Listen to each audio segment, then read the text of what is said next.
Hello everyone, welcome back to my channel. तो आज के इस वीडियो में हम देखेंगे कुछ स्पेशल चीज़ें। बेसिक हम कुछ हेडर फाइल्स के बारे में देखेंगे जो कि हमारे लिए कुछ ज़रूरी है, जो कि हमारे बेसिक रिक्वायरमेंट्स को पूरी करती है। So let's start.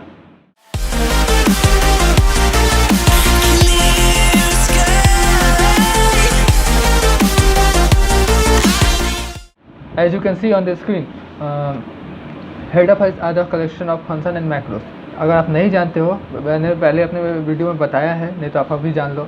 Header file जो होता है बेसिकली कलेक्शन ऑफ फंक्शंस और मैक्रोस का होता है।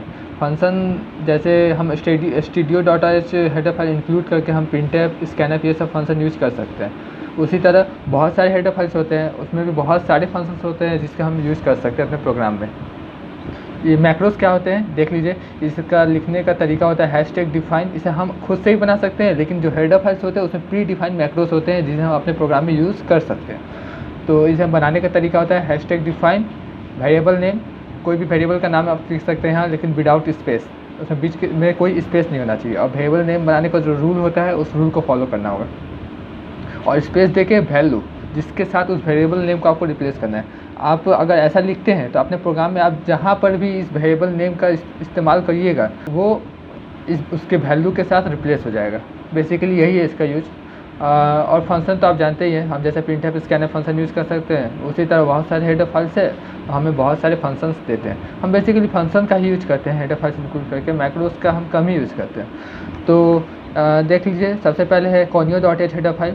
ये हम बता देते हैं, ये बेसिकली हम जो टर्बो सी यूज़ करते हैं उनके लिए है conio.h। इसको यूज़ करके हम क्लियर स्क्रीन का यूज़ कर सकते हैं। क्लियर स्क्रीन का सिंटैक्स है CLR स्मॉल ब्रैकेट्स।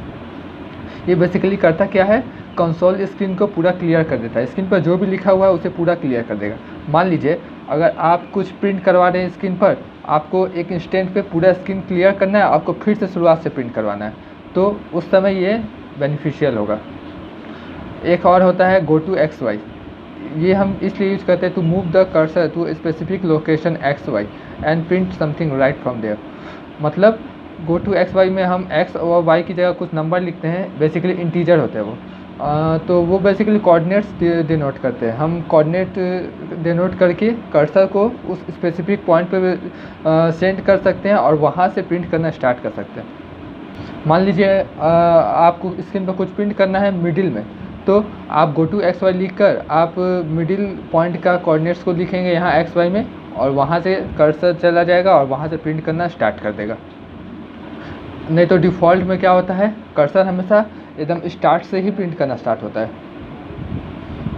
उसके बाद अब आता है windows.h। इसे हम बेसिकली कोड ब्लॉक्स यूज़ करते हैं। अगर हम कोड ब्लॉक्स यूज़ करें तो उसमें हम क्लियर स्क्रीन का यूज़ नहीं कर सकते। क्लियर स्क्रीन सपोर्ट नहीं करता है कोड ब्लॉक्स में, तो इसीलिए स्क्रीन को क्लियर तो करना पड़ेगा, क्योंकि हमें बहुत जगह इसकी नीड महसूस हो सकती है।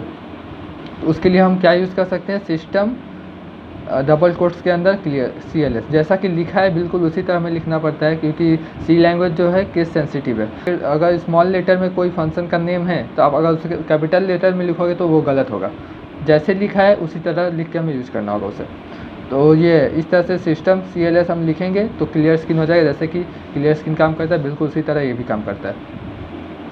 स्लीप, ध्यान दीजिएगा, स्लीप में S कैपिटल होता है और बाकी सभी लेटर्स स्मॉल होते हैं। और इसके अंदर में हम लिखते हैं time in millisecond. Like 1 second में 1000 मिली सेकेंड होता है, तो हम इसके अंदर 1000 लिखेंगे। ये करता क्या है, to stop the program execution for specified interval of time.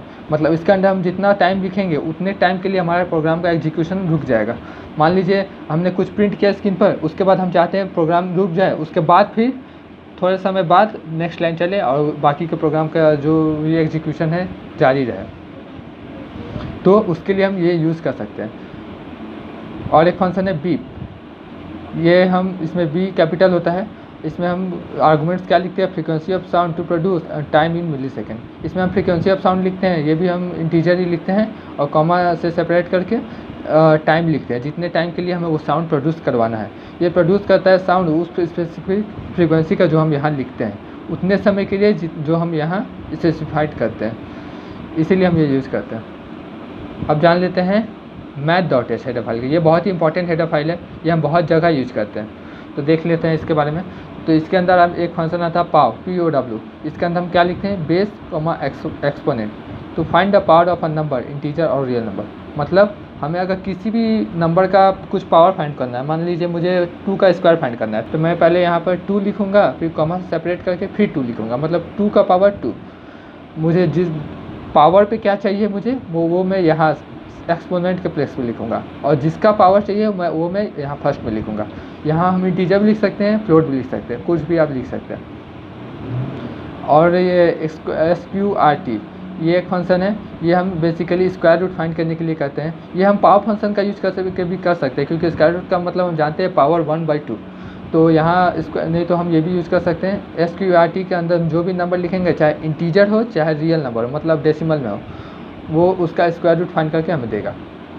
अगर हमें ट्रिग्नोमेट्रिक फंक्शन का यूज़ करना है लाइक साइन कॉस टेन, तो उसके लिए हमारे पास फंक्शन है साइन, लेकिन एंगल हमेशा रेडियन में होना चाहिए इसके अंदर, हम डिग्री में नहीं लिख सकते।